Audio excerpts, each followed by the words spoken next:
Hi there, thank you for joining me to chat about this latest episode of 90 Day Fiancé. We're on season 10, episode 7. If you're a fan of the show, go ahead and hit that subscribe button and also let me know your thoughts in the comments. You can also hit the thumbs up button, whatever works for you. So in this episode, we see a continuation of last week with the drama with Gino and Jasmine. The producers came over to the truck and asked Gino what was going on, and he said that, she found the lip gloss and he was claiming innocence as he was before. We see that Jasmine is still behind the building crying. She's crying and she wants to go back home. And I feel really bad for her because she looked so cold. It was wet out. It was windy. She had a dress on and she didn't have any tights on. Her jacket looked a bit thin to me. And so, I felt really bad for her. So anyway, she eventually came from outside the building and she said she wanted to go home. She doesn't want to be with him anymore. And she just wants to go and get her dog and gets her things. And she's like, I think it's for the best. Gino goes on to say he never cheated on her and all that. In the confessional, he says that Jasmine would not let him explain about the lip gloss. But then when she first found the lip gloss, he was claiming that he didn't know how it got there or who it belonged to. So then now he's saying that she wouldn't let him explain. Story's not adding up. So anyway, it just seems like his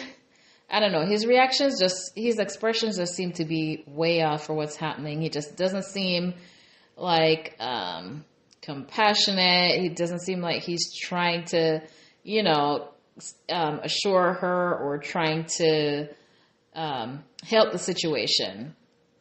So we see where eventually she's crying and she laid her head on his chest and continues to cry, and he pushes his arm around her, but it just wasn't really a comforting hug to me. It just reminds me of, I don't know if you've ever seen a scene in the movie where somebody maybe sitting next to a stranger and they get emotional over something that happened to them and they just throw their arms around the person and they don't know them. And the person's like, have their arm there and just doesn't know what to do. And it's like, okay, it's a weird, awkward kind of hug. That's what it looks like to me. It just wasn't a close hug. There was not really a whole lot of compassion or anything. But anyway, after that happened, Jasmine agreed to get in the car. And so that's where that left off for the day. Then we see where Jasmine is cleaning up the house. She claims that she loved to clean and that it was therapy for her, which I'm giving the side eye because remember how dirty the house was before, and didn't seem that she was cleaning then, but okay. So then she's cleaning up the house and she is finding things around the house. She said she wasn't looking for stuff. She just, in the course of cleaning, she just finds these things. So there's a 40th birthday napkin and it had something to do with his ex-wife. He had their name on it. And there's a love letter from an ex about how he turns her on in every possible way. And she has, something snarky to say about that. Then there was a Kama Sutra book. And she mentions, well, that's interesting considering that she only got one position from him or something like that. So she's wondering why the heck Gino is hanging on to these things. And so she confronts him when he gets home.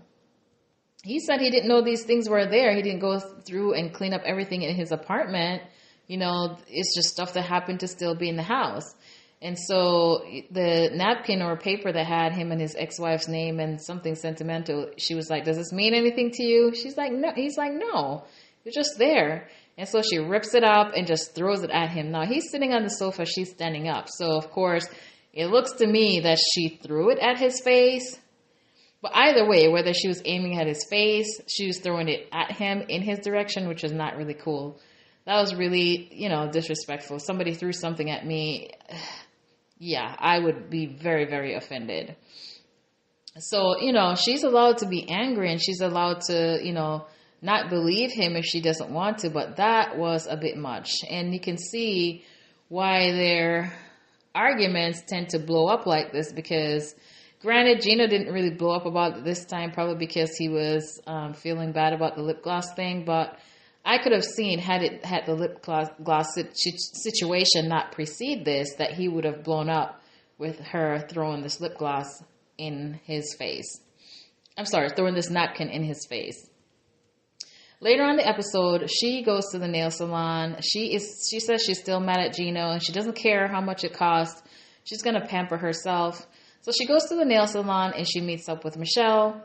Jasmine says that, she's the only family member that she feels comfortable with. And Michelle seems to be really genuine. She seems really nice. So it's a good thing for her that she at least has somebody and a female that she can have some, lady time with. So Michelle asks her how things are going, living together, and she goes into the story about the things that she found.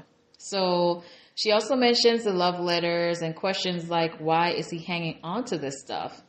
And Michelle says, actually a lot of people do. And as a matter of fact, her husband has some stuff like that.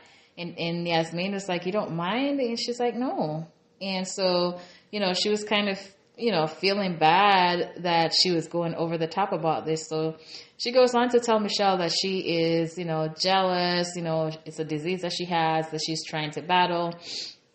And so Michelle suggests to her that she tries to trust him a little bit more. And, she believes that Gino loves her and maybe, it's hard for her to accept love, but she should really make an effort to maybe work on accepting the love and believing that he loves her instead of being suspicious all the time.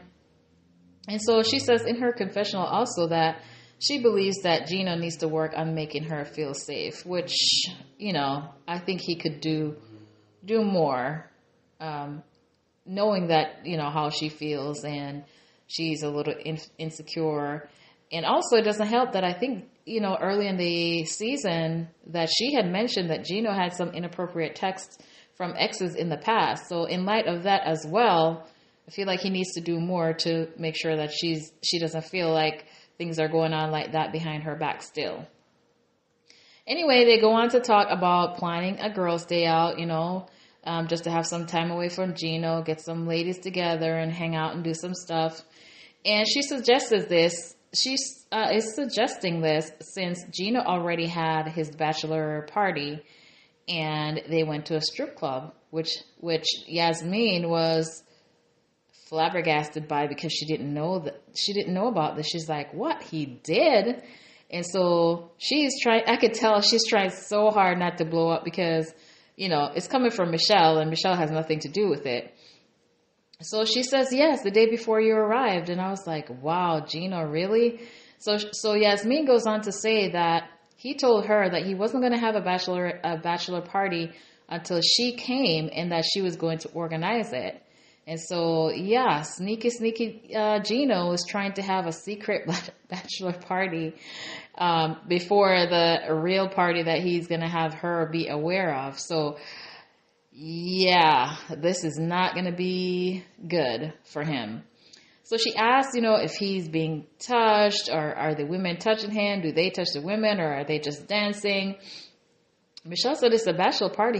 She's pretty sure that he must have gotten touched. So just when, Jasmine was thinking that she was being suspicious for no reason, now she's feeling like her instincts were head on in regards to what she was thinking about Gino. And right now she is livid. She says she should have trusted her instincts. And so she cannot wait to get home and confront it. It's just going to be a massive eruption when she gets home. I can just see it now. So in the preview for next week, was it next week? There's some footage of Gino with booty shaking in his face or pretty close to it. I know if Jasmine sees this, it's going to be hell on earth for sure. And I don't really blame Jasmine for this because why would he tell her one thing and do something else? And not just, I don't think it's about the fact that he went to the strip club. It's about the fact that he hid it from her, one, and the fact that he lied to her, telling her that he wasn't going to have one. He was going to have it after she came, but then the day before, he went and did that and didn't tell her. Ooh.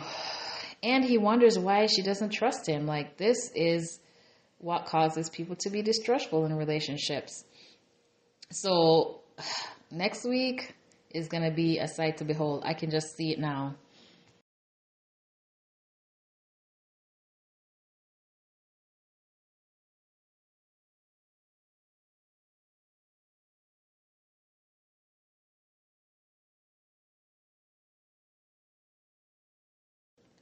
This week we have another short segment with Devin and Nick.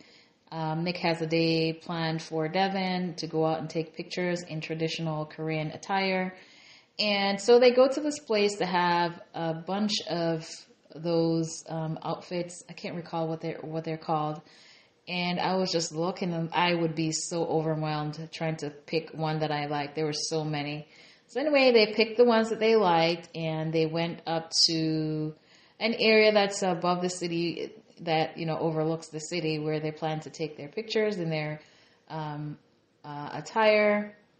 And he has a surprise for her because he is going to repropose. He has a ring for her, and because the outfit that he has on, it's almost like a dress kind of, he has to put the ring. It doesn't have any pockets, so he has to put the ring in his underpants, which is under this, outfit that he has on.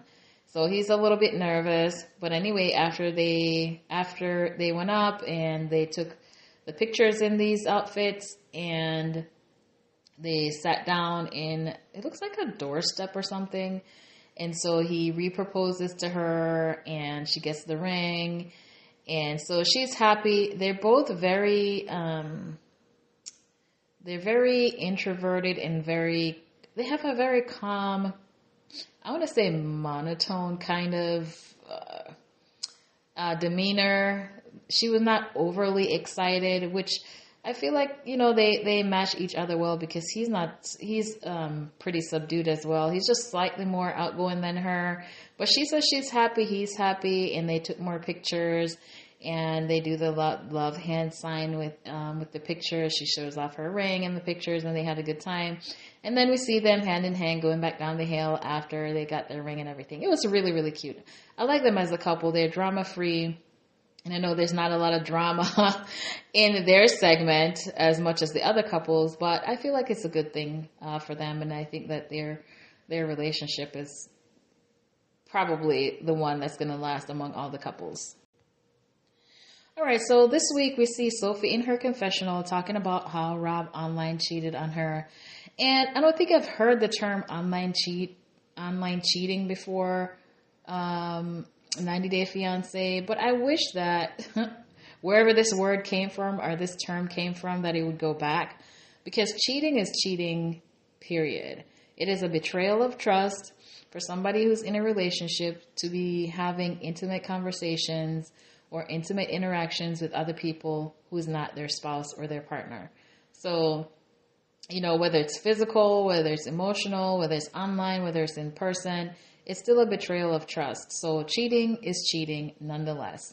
So anyway, she said that when it happened the first time, that she said that she was going to leave, which, when it comes to things like this, it's best not to make idle threats. If you're not sure that you're going to be strong enough to leave, then it's best not make the threat of leaving. Because once you make a threat and you don't follow through, then this is setting a really bad precedence in the relationship. And this person is going to realize that, she's just talking.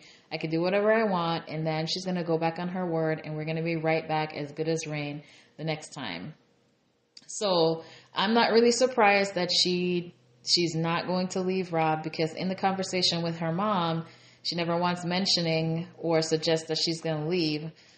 But I really do wish that she would have listened to her mom. I don't know what else there is that Rob can tell her, what else he can say. But she says she wants to hear him out and talk to him. She didn't want to do it over text. So he's going to come over to her house so they can talk further. So we see where he comes over, and he brings a single rose. And I was like, here we go. This is so corny. And so she opens the door. He hands her the rose, and then they go and sit on the sofa.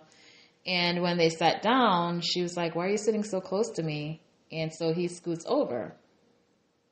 Him in his confessional is saying that there's been a slow transition from being single to having a girlfriend, and that, he slipped up a couple times. That's why, I guess that's the excuse that he's giving.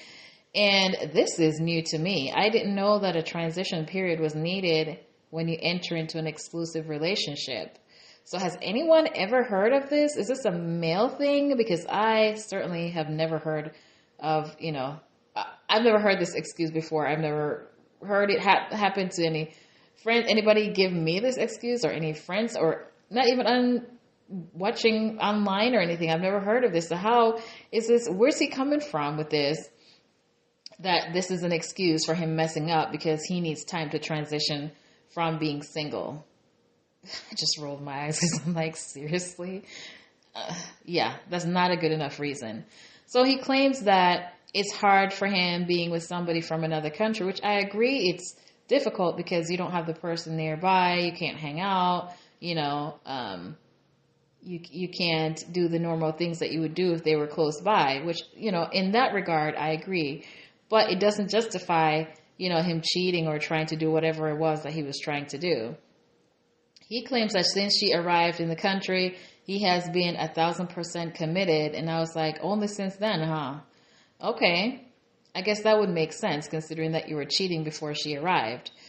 But, in him saying that, it's like, okay, you feel like you only need to be committed when she arrives. But prior to her, arriving, then you have excuses to be able to do whatever it is that you want to do just because she's not here. So he goes on to say that, he wants to basically work on their relationship, and he's starting by bringing her this rose. And so he picks up this rose to give to her a second time. And I was like, what? You already gave her the rose at the door. Why are you picking up the rose again to give it to her? It's like re-gifting her a rose. Like, are you expecting a trophy for bringing a single rose? It's not even a bouquet. It's a single rose that he's trying to gift a second time. It's like, what is this? What is this? Anyway, so she asks how he's going to bring trust back. He says he's going to spend the rest of his life proving it to her, which is the same rhetoric that he gave her the last time, which she brings up. So here we go again. Nothing is different. Rob says in his confessional that it could be worse, but it wasn't. That was like red flag. Why could it have been worse? There's other things that he could have. Why is this even being mentioned? You've done something bad. Why are you saying that it could have been worse? Anyway, he goes on to say that it would never happen, that it would never happen, nothing will ever happen this wrong again.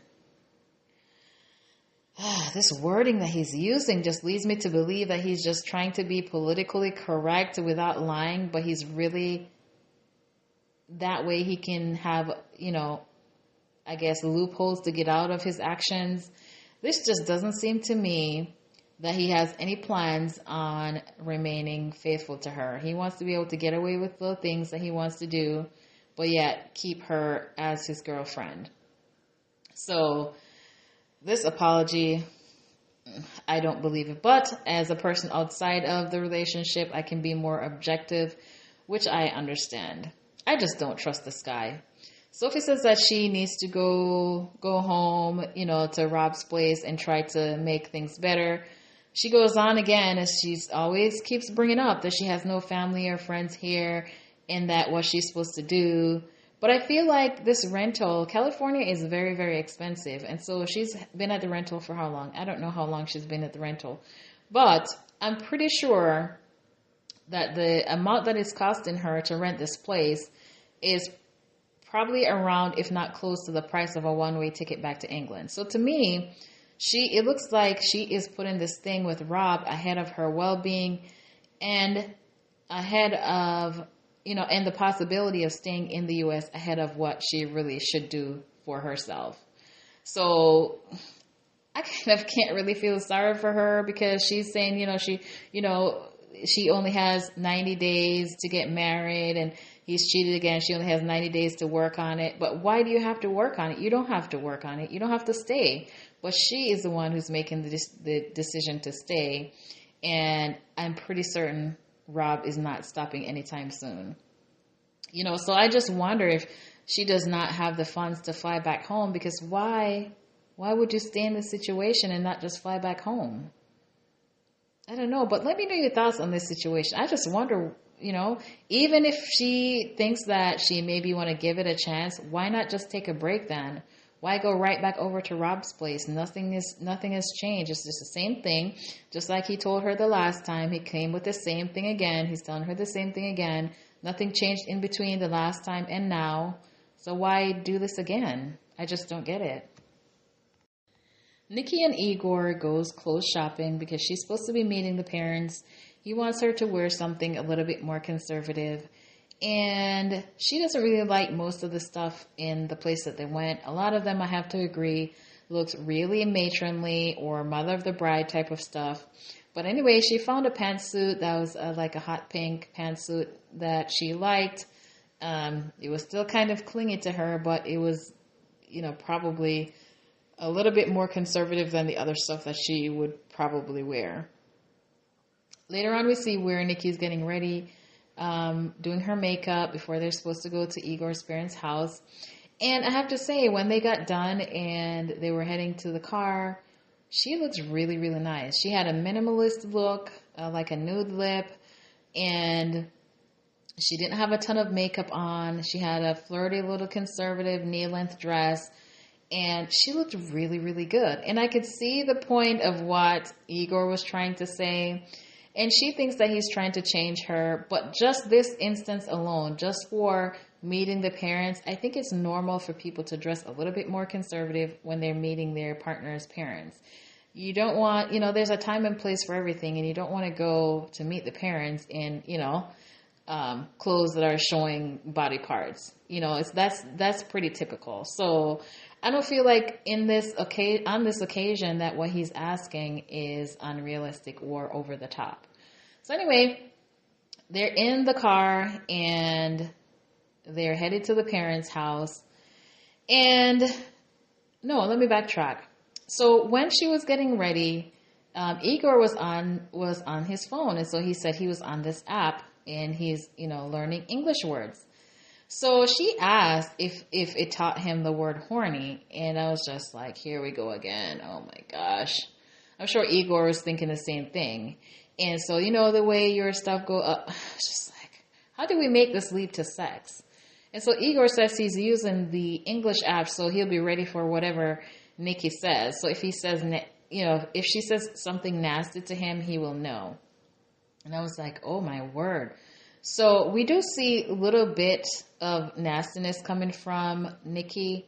So it sounds to me that there's a lot more where that comes from or where that came from, because he is trying to get his English up to be able to spar with Nikki when she gets nasty with him. And I was like, oh my goodness, why are they together? They should just, I don't know why. So anyway, when they're in the car, Igor told her she looks like a regular woman and that she doesn't have a ton of makeup on, and it's a good step for their relationship. She gets offended and she says whatever she wears, she's a regular woman. And, he says, no, I'm just talking about the makeup. And he's like, you're talking about everything. I'm talking about everything. And so she, in her saying that, I was thinking like, she has to be insecure about something, because he's just referring to the fact that, she looks like a normal person in the street, not over the top makeup, just a normal everyday look. And I think that's what he was trying to say. But I think she got offended because to her, regular woman, she thinks that he's referring to her gender, a regular woman versus a trans woman.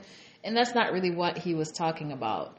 She feels like she might not be the woman for him, and she doesn't feel like he reassures her. And, when he talks about her looks, she gets to feeling insecure, which was what I was thinking. I was kind of feeling like, she's insecure herself. She comes off as being so confident, but at the same time, she is insecure.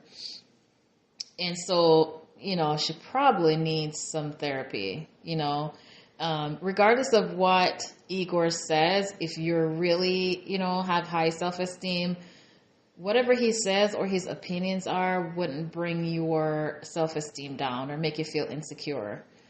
And so, yeah, she has some work to do herself, I feel.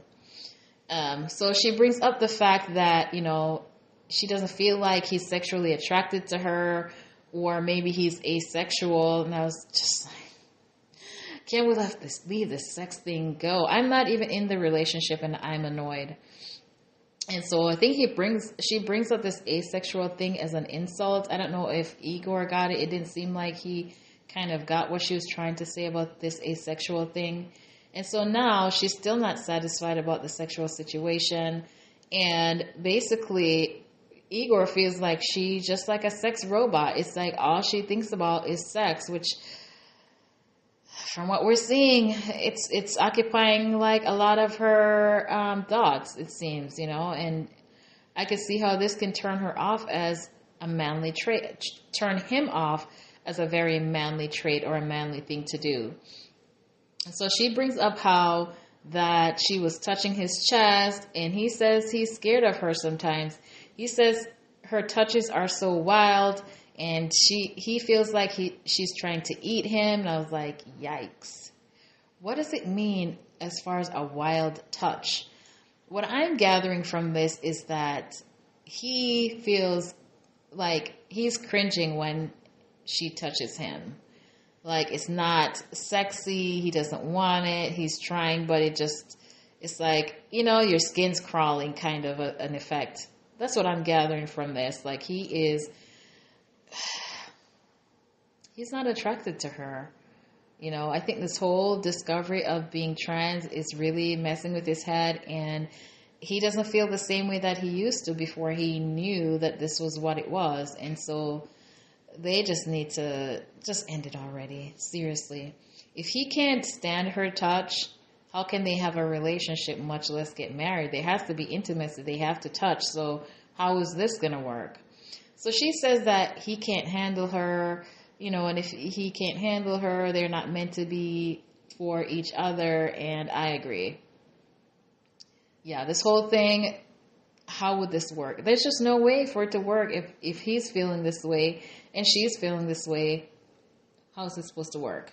He says in his confessional that the constant hearing about sexual demands from her, it's a lot of pressure. And, Igor says it's a big day for him and he's nervous, and he tells her it's not, he's not thinking about sex all the time. And she feels like he's just making excuses. She feels like he keeps gaslighting her, making her feel like her feelings are not valid. And he says a lot of things to put her down. And this is who she is. And so he says, who? A hungry American woman? Just like, it was so unexpected. I had to chuckle because who says this? A hungry American woman? Because he feels like she's going to, she's going to eat him alive. Anyway, they have a massive row in the car. And even though they're fighting in the car, they're still heading to the parents' house. And I was just thinking to myself, like, what is the point? But I get it. They have to keep the appointment. They can't, what are they going to tell the parents, as to why they're no longer going to come to meet? So I can see, to avoid the embarrassment or having to explain, that they have to follow through with having the meeting. So, there is some drama in the preview that we see next week as far as, the meeting with the parents. And I don't know if I want to believe what's going to happen until I see it. They might be setting up drama for drama that's not there, but we'll see what happens next week. But what is the point of meeting the parents at this point? They're fighting so much. They already agree. She already said that, they're not meant to be. So why are we going, moving forward with this? But we'll see what the next episode holds. This week we see a continuation of last week with Ashley and Manuel. They're at the therapist's office, and so we're continuing this therapy session. And so Ashley says she feels as though she's on the outside of his family and that he is purposely separating her or keeping her separate. She tells the therapist how he is guarded about the family, and he says he will introduce her to his family when the time is right. Ashley says that she feels like a woman on the side and that his sons do not know who she is, and all they know is that she's somebody who's taken their dad away. Manuel says that the kids may not understand her and she may not understand the kids. And I think Ashley had mentioned, well, how would they know if they never get the opportunity? But When the therapist asked him to elaborate, he says that she may not understand how they talk, and she may lose patience or something like that. Yeah. If you cannot trust the person that you're trying to get married to be civil towards your children, I just don't understand what bigger red flag there could be. He says this is stemming from how quickly she blows up, and I just don't know. This is a huge, huge problem. He's saying that, they're 12 and 14 and he still has to protect their well-being. But I mean, from your future wife though, that is just insane. Ashley says that his family is a huge part of his life. And when he asks what's going on, he pretty much shoos her away and tells her that everything is fine. And she asked him why he doesn't share big things with her. And he says that if he shares little things with her and she reacts the way she does, how can he share big things with her? And she talks about how the night before he says that he needed to send $250 back home by the end of the week, which it seems that he was in discussion about this and had already promised this, but she was left out of the discussion. And so who's supposed to be funding this promise here? Because he's not working, so it would have to be coming from Ashley. And Ashley was not a part of the discussion. It only came up last night, and so she has a problem with that, which I agree. You're not working. She should be involved. If somebody's asking you for money or you have some commitment to your family, then you should come to her and say, hey, this is what's going on. My parents need blah, blah, blah, whoever it is. And, can you, are you able to help me out or whatever? But considering that he doesn't have his own money, why would he be having these discussions without her and then expects her to front it? It's just wild to me. So anyway, he says that everything in due time in relation to her concern about being involved in his family. He goes on to tell her that mi vida es privado.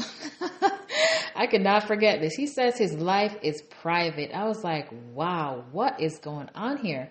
So this is almost giving me roommate type of situation. You live together. You may share some things here and there, but nothing super private unless you feel like, you want to chat about something, but really, you don't really have any close type of relationship. What is this? How is he supposed to be getting married, or they're supposed to be getting married when he's not sharing anything at all? Nothing at all other than living in her house. They share a bed. She pays for everything, but knows nothing about him, nothing about his family. Well, very little, let's say, because she did talk to one of his cousins on the video chat. But how is this supposed to work? So the therapist asked,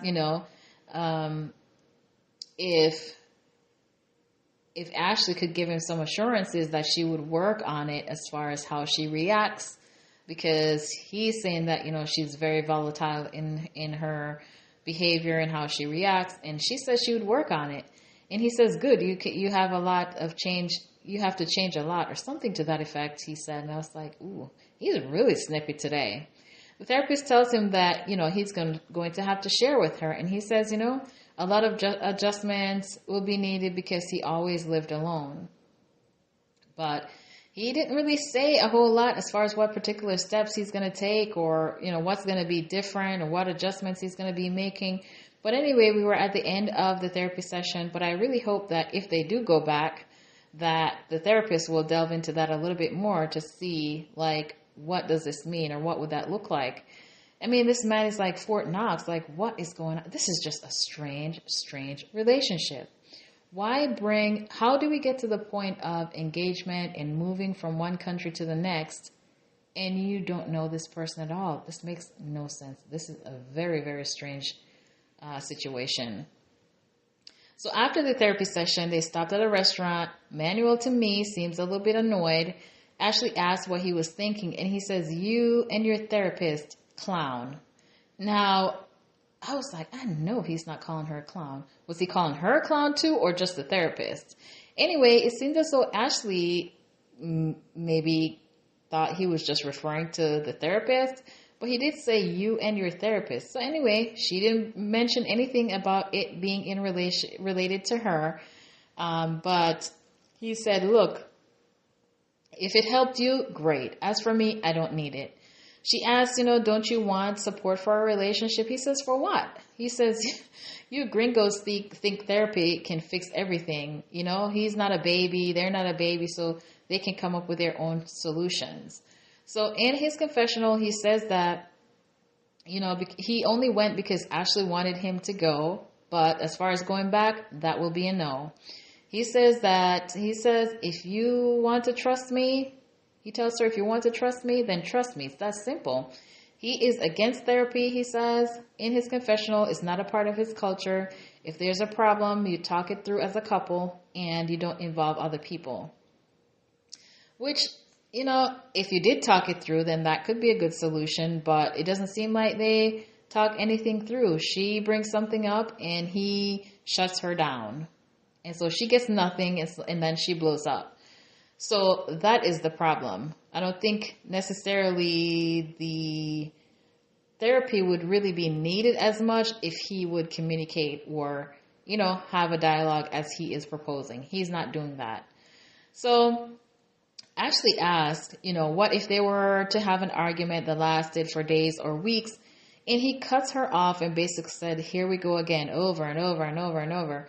And, I just wondered, why would an argument last days or weeks? Is this legit? Do people have arguments lasting days and weeks? I have to say, I have never had an argument last that long, but she's bringing this up, and I just wondered if this was being brought up just to have something to say or for drama. I don't know. But you let me know if you've had arguments that lasted days or weeks, because I'm not familiar. Anyway, she goes on to tell him he's being grumpy. She calls him a grumpy kitty or something like that. And then he's being childish. He is, mouthing some gibberish, and tells her to talk to him in Spanish. And Ashley looks embarrassed, as she should be. I was embarrassed for her because he's not really being nice right now. He is just, I don't know. He's in an attitude today. And she says she cannot wait for him to get home and get in bed and he can relax. And I was like, okay, so is this their typical solution? She's suggesting that they go home and do the do and calm down. Is this it? But at the end of the day, there's still no resolution, He tells her that she is stressing him out, and she tells him he's being disrespectful, the way that he's acting. And she tells him that when he doesn't have his way, he tries to force things, and he says, like you. So basically saying, you force things, you're accusing me of forcing things, but you do the same as well. And she says he's not being considerate for her feelings, and he agrees and says no. And so she's just looking because, yeah, that is hurtful, that you're acknowledging and agreeing that you don't care about her feelings. This is not going well. So anyway, shortly after that, they left the restaurant. And Ashley says she worked so hard for the last 2 years, they don't want to give up after just 30 days. And maybe you should. This is very bad. How are we getting to the point of engagement when there's all these issues? This man barely tells you anything about himself. I just don't even know what to say about this. He tells her, she tells him to come on, they need to get home. And he says, he will walk home. And so that's the end of their segment. They never really, did they even make any progress in therapy? Maybe a tad bit, but no really real resolution. They argued back and forth at the restaurant with no resolution, and now he's going to walk home. So we'll see what happened next week. There's just a bunch of arguments, and they still didn't really get anywhere. We see Clayton and Anali waking up. She's a bit resistant to get close to Clayton, but he did steal a hug and a couple platonic kisses. She says, the walls are thin in the apartment, And she doesn't really want his mom to hear anything. It's just a weird situation, and she'd rather not try anything. But at the same time, she could still give him a hug or something. She just seemed like, she's on the other side and doesn't want him to touch her.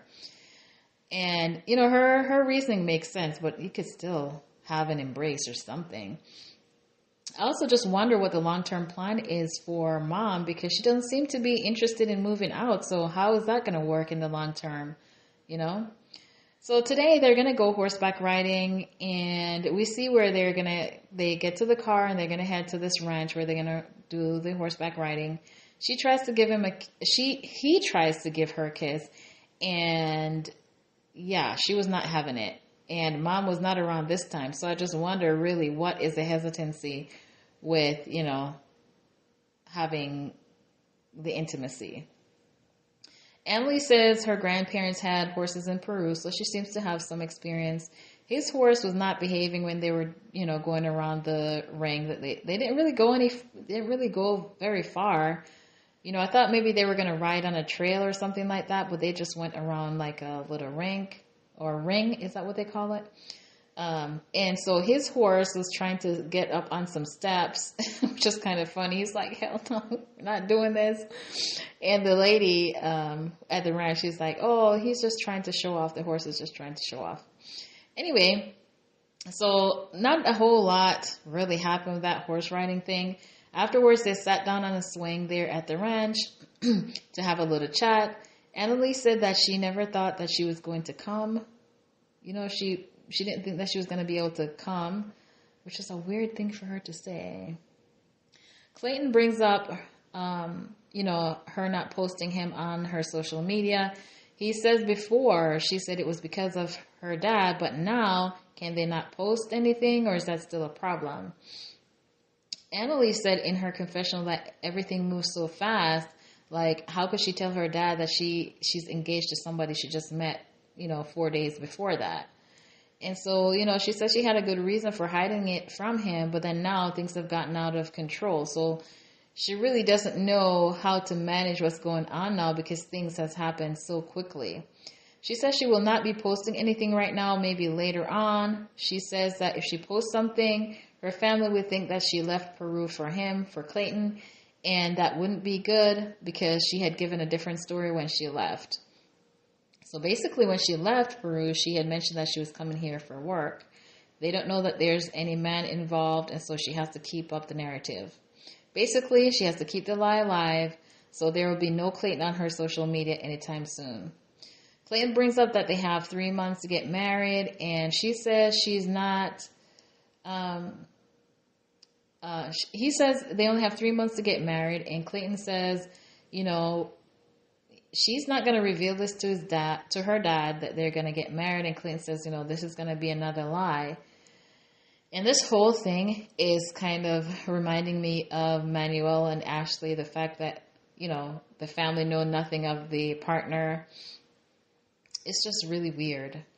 Now, I can kind of understand her dad being more controlling, with her being a girl. It's possible she might be the only girl. We don't really know the family dynamic.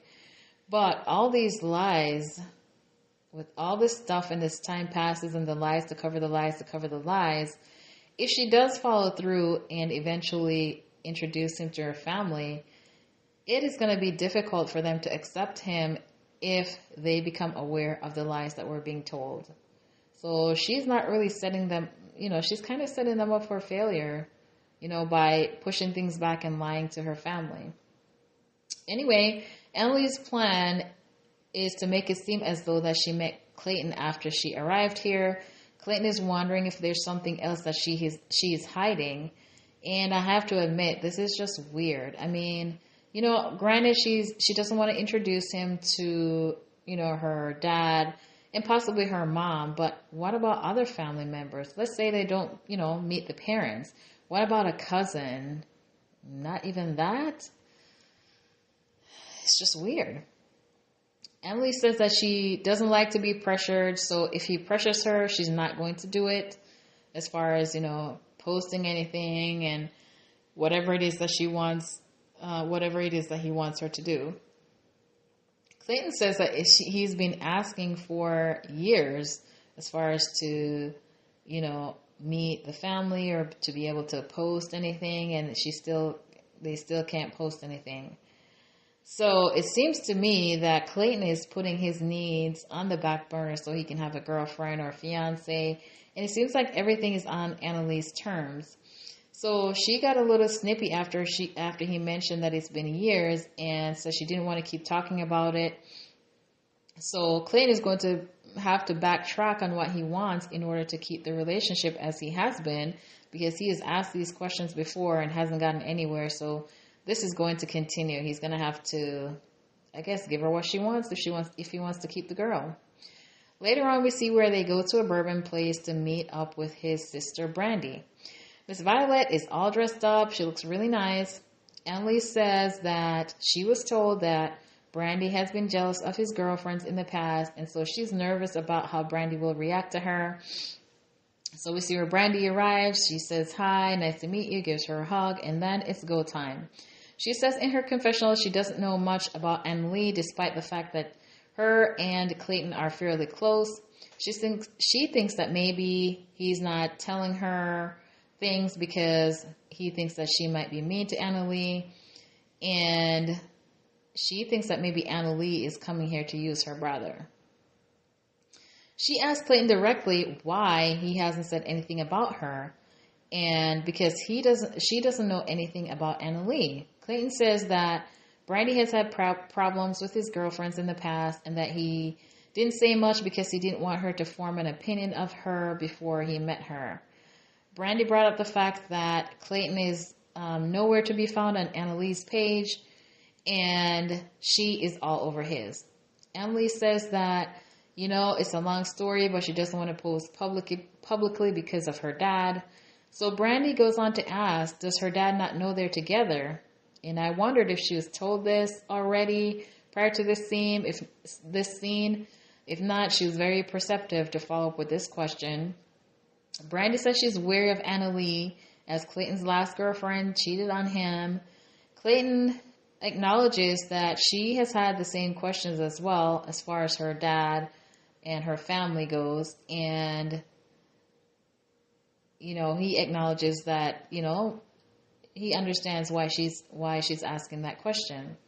She asks where her dad thinks she is right now, and so he tells her the story that her dad knows that she's here in America, but thinks that she's here for work. Miss Violet apparently didn't know this until now either. And Brandy says that Anali says that she's worried that if he knew that she wouldn't have been able to come. Brandy said that, her mom worries a lot too, and she knows, because that's a part of the excuse that Anali was given, that her dad worries a lot and all that. Now she asks, Clayton, how does she know that Anali's not just here for a visa? Or how does she know that? And so Clayton translates, and she says that, if she wanted that, it would have been hard for her to leave her family, which was not really a good excuse because people do this all the time, which is what Brandy said as well.